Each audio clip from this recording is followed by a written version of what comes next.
This week, we are joined by Jeff Recor, the Global IRM Lead at Accenture.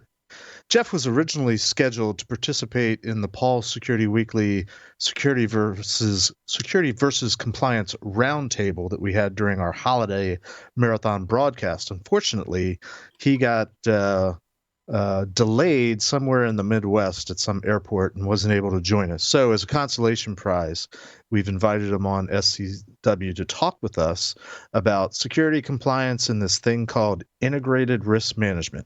So join us as we tear down silos, build bridges, and help you get over it on Security and Compliance Weekly.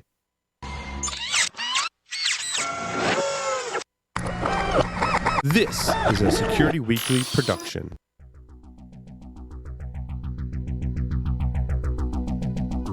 And now, it's the show that bridges the requirements of regulations, compliance, and privacy with those of security. Your trusted source for complying with various mandates, building effective programs, and current compliance news. It's time for Security and Compliance Weekly.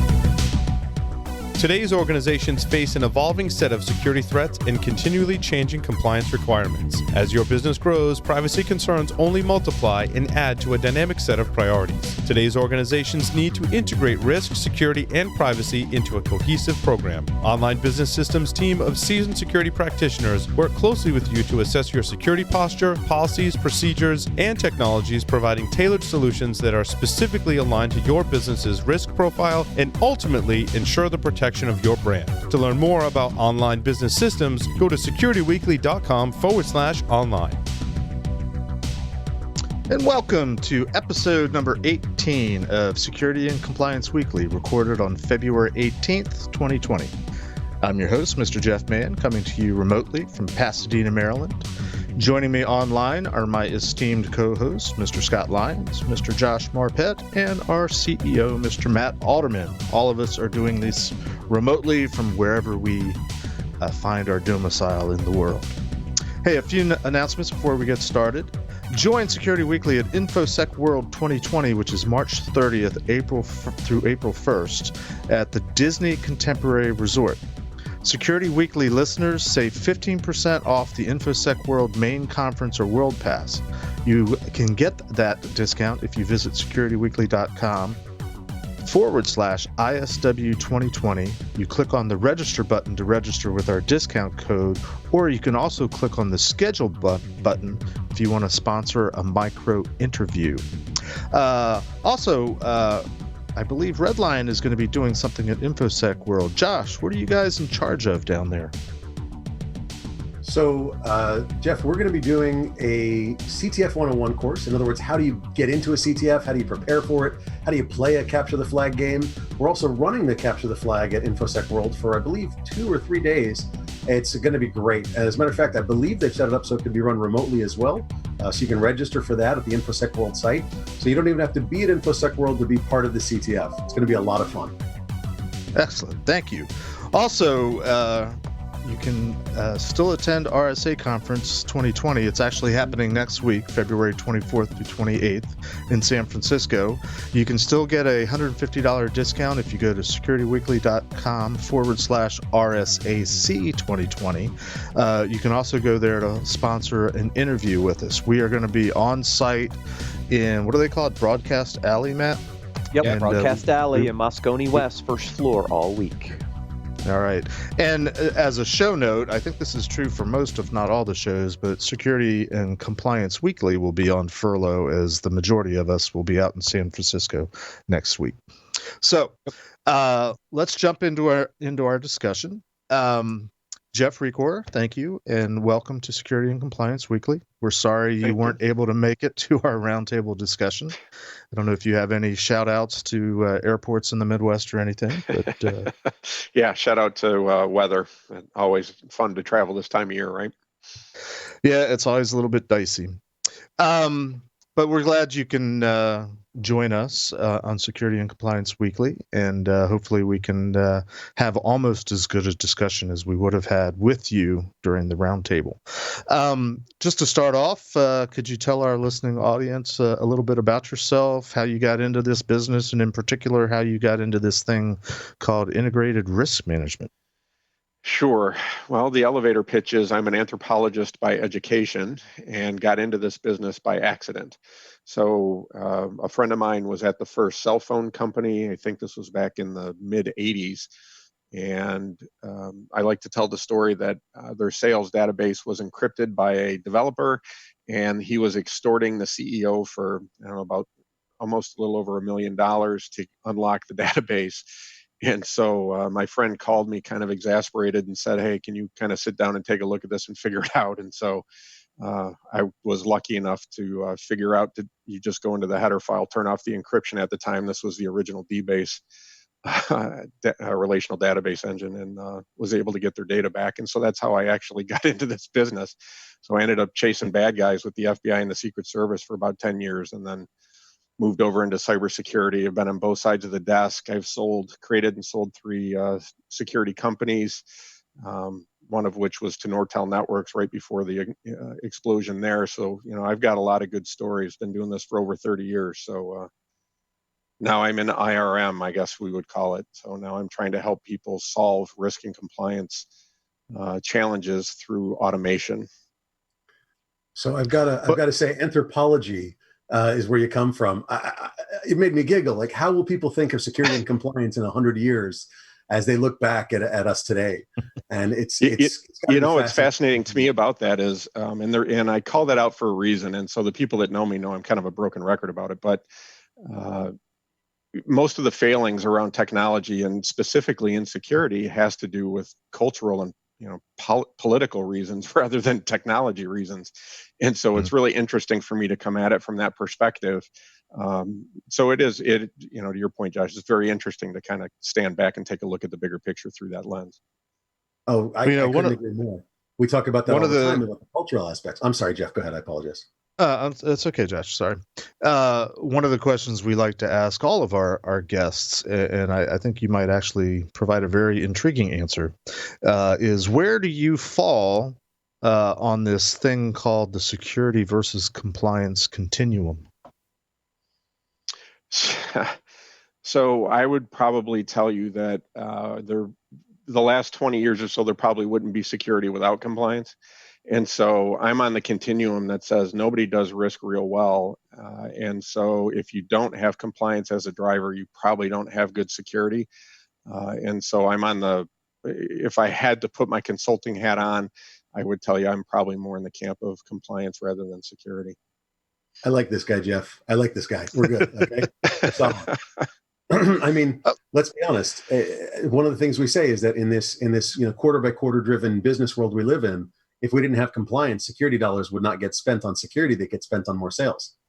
Absolutely. And the thing that's really interesting to me, especially if I put my, we'll say my big 4 consulting hat on, because I spent 10 years at Deloitte, right, before moving over to Accenture and running a practice in the big 4. And it's really interesting when you talk about the dichotomy of being from a small security focused organization, cybersecurity, right? I'll use that term, and then going to big box consulting and kind of taking a step back and, having to talk about enterprise risk management and ORM and then IT risk and how it all links and, on and on and on.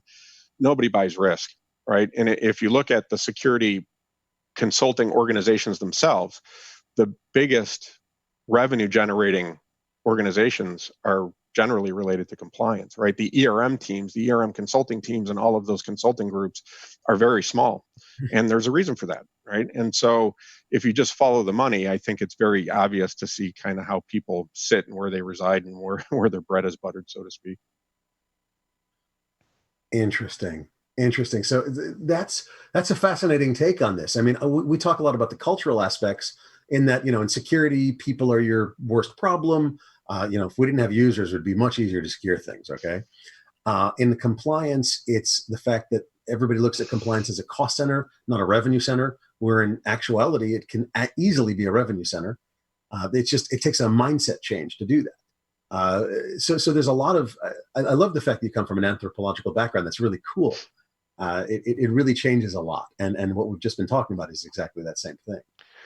Well, thank you. So, what's interesting for me real quick about that, you guys were having a discussion on your last podcast, talking about law and kind of the relationship between the drivers there and compliance and security and how it all ties together. I do think there's a movement, and we are starting to get a lot of requests from big organizations, trying to put risk into SecOps, right? To use that term, right? Risk into security operations. And so for me, this is just another cultural kind of viewpoint as far as what kind of data people are trying to get a hold of in order to do their jobs on a daily basis. So when you talk about maturity of programs, like you guys were talking about on the last podcast, and what connotates who's secure and how secure a program is, as consultants, right? If I go back to that hat, we've got maturity models all day that we can judge people by, and there's plenty of them in the marketplace that you can go to for security.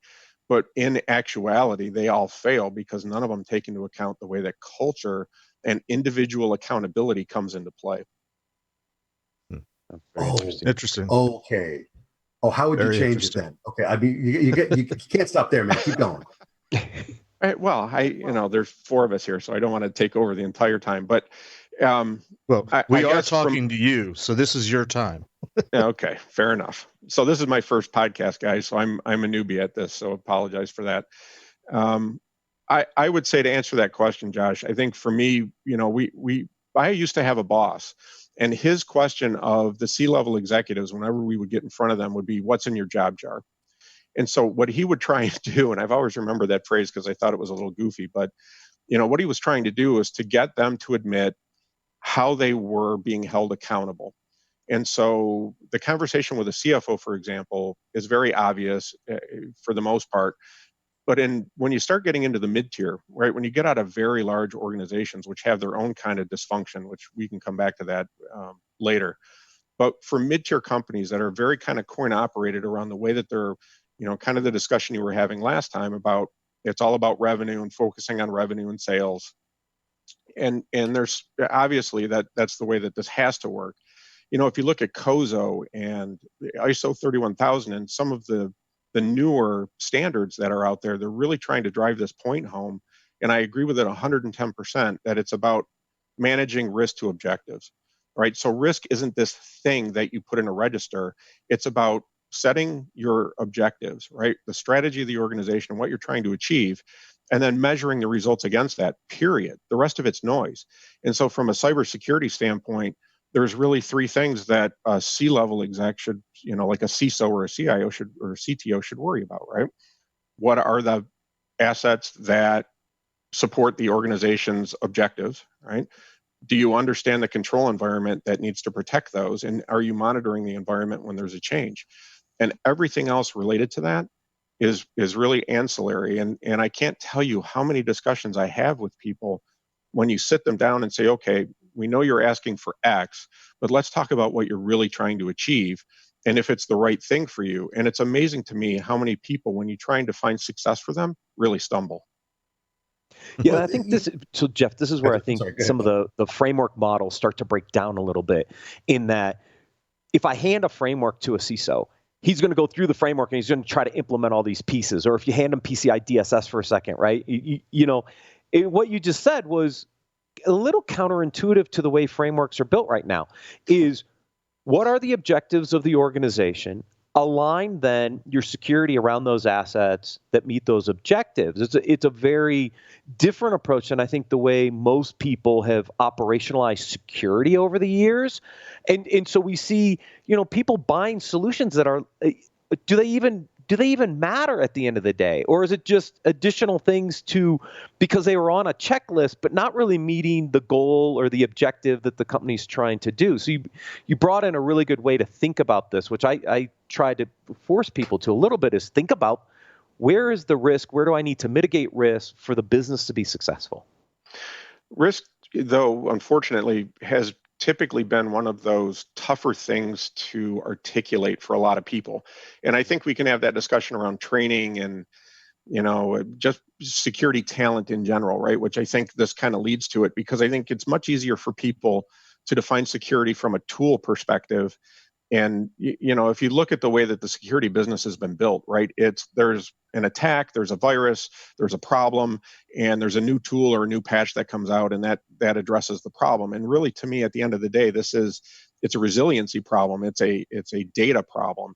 And it's an ability to have the culture understand how to react to these things. Because to me, because you're coming from a place that there is no such thing as 100% security, so why would you chase that goal, right? In other words, you have to find what's right for your organization and answer the question, is what we're doing enough? And I think that's where these frameworks break down completely, because it's easier for people to say, well, I'll just use NIST CSF and use the checklist approach to security, and then I can at least defend that and go to the board and say, see, this is an industry standard. I did what I was supposed to do, rather than trying to understand the business and tailoring what you're doing to support the business. Right. Well, let me put you on the spot real quick, Jeff. Hold on, Scott. Just to level set, and I try to do this early on in the conversation, but since you brought it up, can you give us a definition, or at least a working definition for the point of our conversation of what is it we're talking about? What is risk? And by extension, then hopefully we'll get into what integrated risk management is. But let's start with just very quickly, what is risk? Well, yeah, so that's fair, right? I mean, I look at it very simply, right? And I'll take the COSA or the ISO approach to risk, which just says it's the effect of uncertainty on objectives. And you've got upstream and downstream versions of that, right? So there's positive kind of aspects to measuring those impacts to objectives, and then there's negative impacts. And unfortunately, our business, right, as practitioners, we've all been about majoritatively focusing on the negative aspects to risk, right? How to prevent something from happening. And I can't tell you how many times we've had discussions about asking the question with clients of, when you're looking at likelihood and impact, what is that really doing for you? And is testing controls really something that you want to, peg your success of your program on, or even vulnerabilities to that?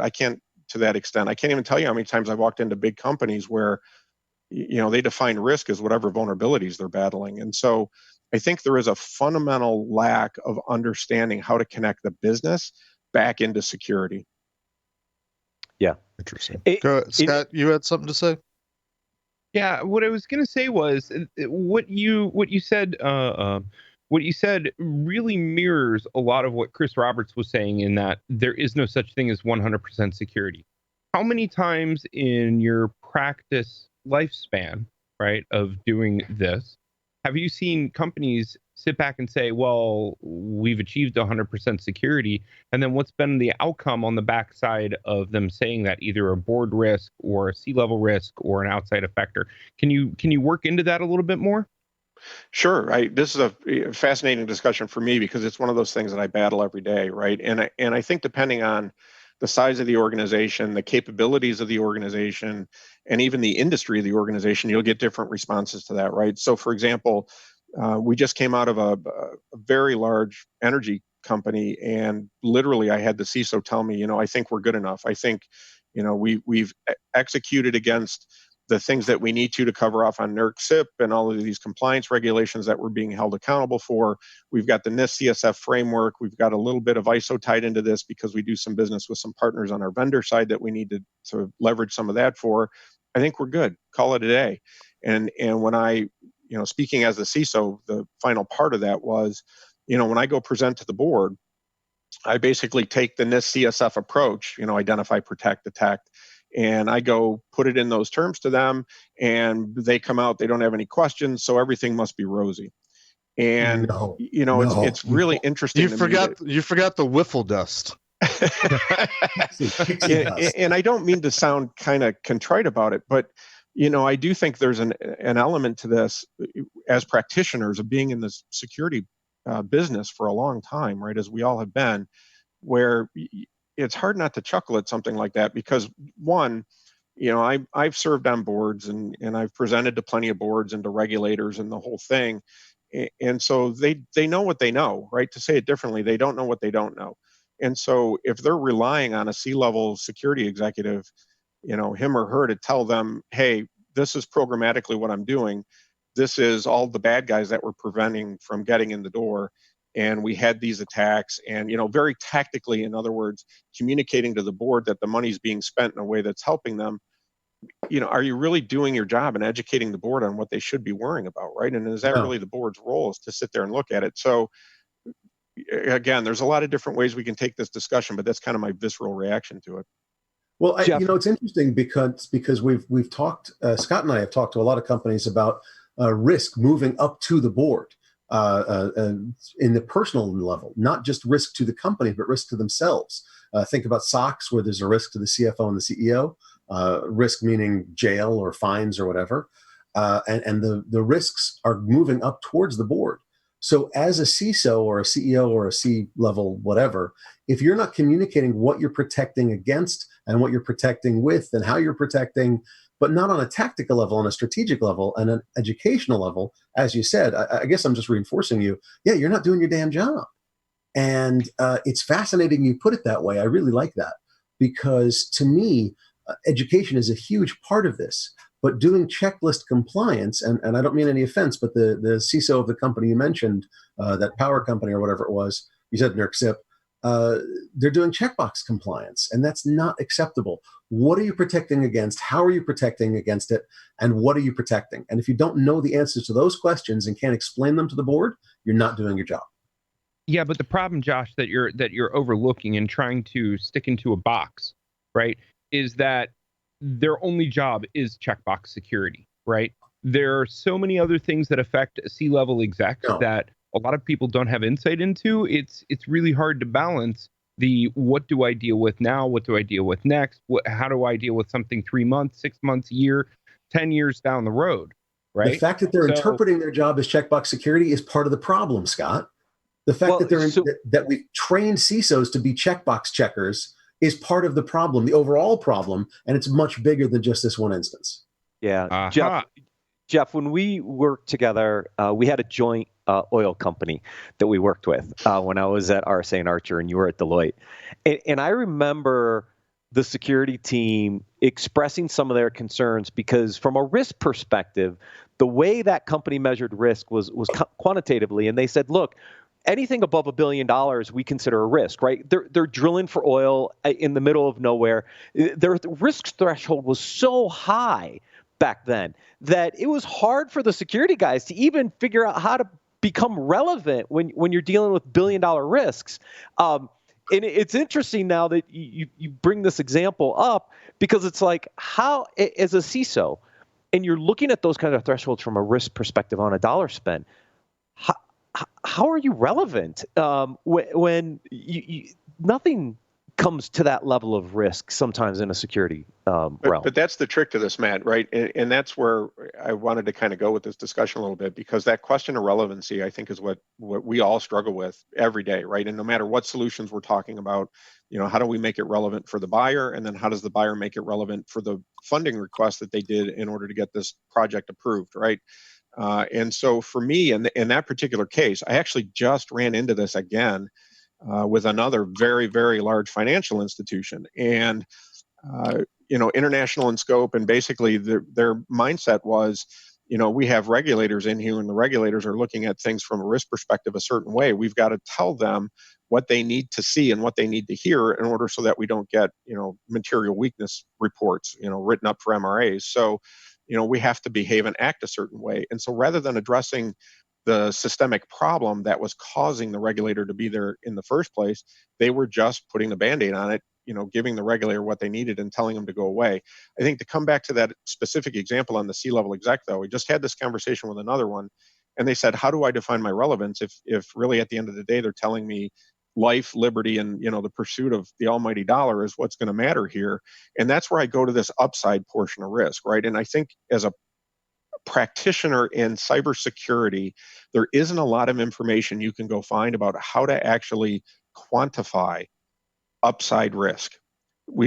Everything, all the standards, all of the trainings you go to, all of the certifications you can get, even educational programs teach downside risk, right? They teach the negative aspects of how to prevent something bad from happening, and when it does, how to recover. But this whole understanding of how you actually add value to the business is something our practice, our function actually lacks in a big way. And that's an area I think we could really make a big impact if we could improve that. Yeah, if because I can, go ahead, Matt. Sorry. I was going to say, because you can't maximize reward, upside growth, right, without taking some level of risk. So your point, Jeff, is how do you actually measure that risk in the reward that you could reap by doing it, right?